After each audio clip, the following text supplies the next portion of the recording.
Hello મિત્રો, આજે મેં બનાવ્યા છે દાલ પકવાન। તો આ એક સિમ્પલ રેસીપી છે પણ ખાવામાં બહુ ટેસ્ટી લાગે છે। તો ચાલો શરૂઆત કરીએ બનાવવાની। તો સૌથી પહેલાં તાસ લઈ લીધો છે, તેની અંદર મેં ઘઉંનો લોટ એડ કર્યો છે અને અજમાને હાથથી મસળી અને પછી લીધો છે। પછી તેમાં થોડું મીઠું એડ કર્યું છે અને તેલ એડ કર્યું છે। તેલ આમાં થોડું આગળ પડતું નાખવાનું છે કેમ કે આપણે એકદમ ફરસી પૂરી બને એવી બનાવવાની છે, એટલે આપણે તેલનો ભાગ તેલ વધારે રાખવાનું છે। પછી આને બરાબર આપણે હાથથી મસળી લેવાનો છે। હાથથી મસળ્યા પછી આપણે જોઈ લેવાનું કે આપણે જે લાડવા બનાવીએ તેવા લાડવા બને છે કે નથી બનતા। જો લાડવા બની જતા હોય તો આપણું મોણ જે છે એ પરફેક્ટ છે, અને ના વળતા હોય તો થોડું તેલ તમારે વધારે નાખવાનું છે। પણ આપણે કમ્પ્લીટ આમાં મોણ કમ્પ્લીટ થઈ ગયું છે, પરફેક્ટ જ છે। પછી આમાં થોડું થોડું પાણી એડ કરતા જઈને આપણે લોટ બાંધવાનો છે। આ લોટ છે એ થોડો કડક રાખવાનો છે, કઠણ રાખવાનો છે। આપણે જે રોટલીનો લોટ બાંધીએ છીએ તેવો નથી રાખવાનો। જો તમે રોટલીનો લોટ બાંધતા હોય તેવો રાખશો તો આપણી પૂરી જે છે એ બરાબર બનશે નહીં, ફરસી નહીં બને। અને આ રીતે ભાખરીનો લોટ બાંધશો કડક તો કઠણ, એટલે તમે એકદમ ફરસી પૂરી બનશે। તો જો મારો લોટ આ છે એ બંધાઈ ગયો છે। હવે આપણે આને સાઈડમાં લઈ લઈશું। પછી એમાંથી એક લુવો લઈ લેવાનો છે અને એ લુવાને આપણે બરાબર મસળી લેવાનો છે। મસળ્યા પછી આપણે એક રોટલી વણી લેવાની છે, એની મીડિયમ થીક રોટલી વણવાની છે, બહુ પતલી પણ નહીં અને બહુ જાડી પણ નહીં। આ રેસીપીમાં મોસ્ટલી મેદાનો ઉપયોગ થાય છે, પણ હું મેદાનો ઉપયોગ નોર્મલી નથી કરતી કેમ કે નાના બાળકો ખાય છે અને નાના બાળકોના હેલ્થ માટે મેદો સારો નથી હોતો। તો જરૂર પડે ત્યારે જ હું મેદાનો ઉપયોગ કરું છું, બાકી તો હું ઘઉંના લોટનો જ યુઝ કરતી હોઉં છું અને સૂજીનો યુઝ કરું છું વધારે પડતો। તો તમે આ રીતે ઘઉંના લોટની પૂરી બનાવશો તો બહુ ટેસ્ટી બને છે। તો જો આ રીતે મેં રોટલી વણી નાખી છે। પછી એને ચક્કાના મદદથી આપણે કાપા પાડી દેવાના છે।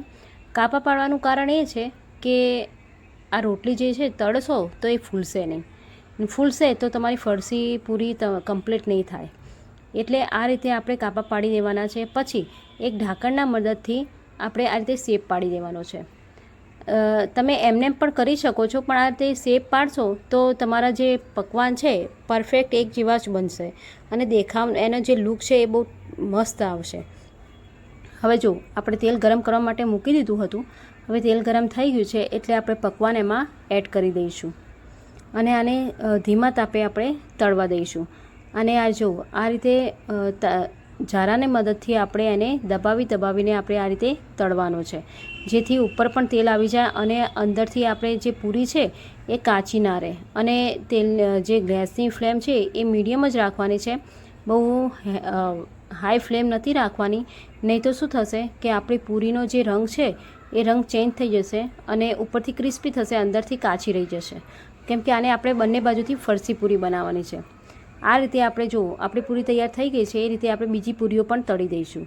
હવે ચણાની દાળને મેં ઓવરનાઇટ આમ તો પલાળવાની હોય છે, પણ મારી જોડે ટાઈમ નહોતો અને અચાનક જ આ પ્લાન બની ગયો છે, એટલે મેં લગભગ કલાક પહેલાં ગરમ પાણીમાં વોશ કરી અને ચણાની દાળને પલાળવા મૂકી દીધી હતી। હવે હું આને કુકરમાં બાફવા માટે મૂકી દઈશ। તો તેમાં થોડી હળદર અને થોડી મીઠું એડ કર્યું છે। હવે આને આપણે કુકરમાં બાફવા માટે મૂકી દીધી હતી, તો 3-4 વિસલમાં તો કમ્પ્લીટ આપણી બફાઈ ગઈ છે। જુઓ આ રીતની થવી જોઈએ, બહુ ઢીલી પણ નહીં અને બહુ એ નહીં। પછી તમે જો આ રીતે થોડી આ રીતે થીક હોય દાળ તો તમે એમાં પાણી રેડી અને પછી આપણા હિસાબથી એને એડજસ્ટમેન્ટ કરી શકો છો। તો મેં થોડું પાણી રેડી અને એને થોડી એડજસ્ટ કરી નાખી છે, મીડિયમ પતલી કરી નાખી છે। હવે આને વઘાર કરીશું। તો વઘારિયામાં આપણે થોડું તેલ લઈ લેવાનું છે। જો 1-2 ચમચા જેટલું મેં તેલ લીધું છે। હવે તેલ ગરમ થાય ત્યાં સુધી આપણે એની અંદર તેલ ગરમ થાય એટલે એમાં જીરું એડ કરવાનું છે। પછી આપણે લાલ મરચું પાવડર લઈ લીધું છે, તેનો વઘાર પણ કર્યો છે। ઘણી જગ્યાએ જે દાળ પકવાન બને છે તેમાં વઘાર હોતો નથી, પણ મને આમાં વઘાર કરું તો આની દાળ જે છે બહુ ટેસ્ટી લાગે છે, એટલે હું તો વઘાર કરું જ છું આમાં। જો તમે ના કરવી હોય તો ના પણ કરી શકો, આની અંદર ખાલી મીઠું, મરચું અને હળદર પણ એડ કરી શકો છો। પછી જો સર્વિંગ માટે મેં આ 3 ચટણીઓ લઈ લીધી છે।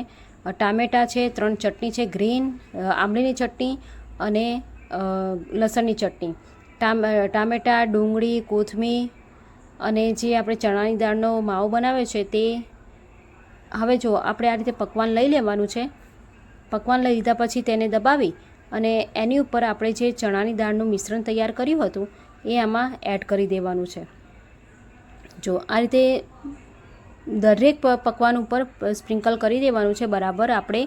અને મેં આમાં એક મસાલો તૈયાર કર્યો છે. તેની અંદર આપણે ચાટ મસાલો, કાળા મરીનો પાવડર, સંચળ મીઠું, પછી છે શેકેલા જીરાનો પાવડર, આ બધું એડ કર્યું છે આમાં. એ પાવડર આપણે સ્પ્રિંકલ કરી દેવાનો છે આની ઉપર. પછી આની ઉપર ટામેટાં, ડુંગળી, 3 અલગ પ્રકારની ચટણીઓ એ બધી એડ કરી અને સર્વ કરી. આ રીતે પણ આપણે સર્વ કરી શકીએ છીએ. અને જોડે આપણે દાળ પકવાન જે પકવાન બનાવે છે એ પકવાન પણ મૂકી દઈશું. એટલે ઘણી જગ્યાએ આ રીતે પણ સર્વ થાય છે અને જે તમને પહેલી રીત બતાવી એ પણ સર્વ થાય છે. તૈયાર છે દાળ પકવાન.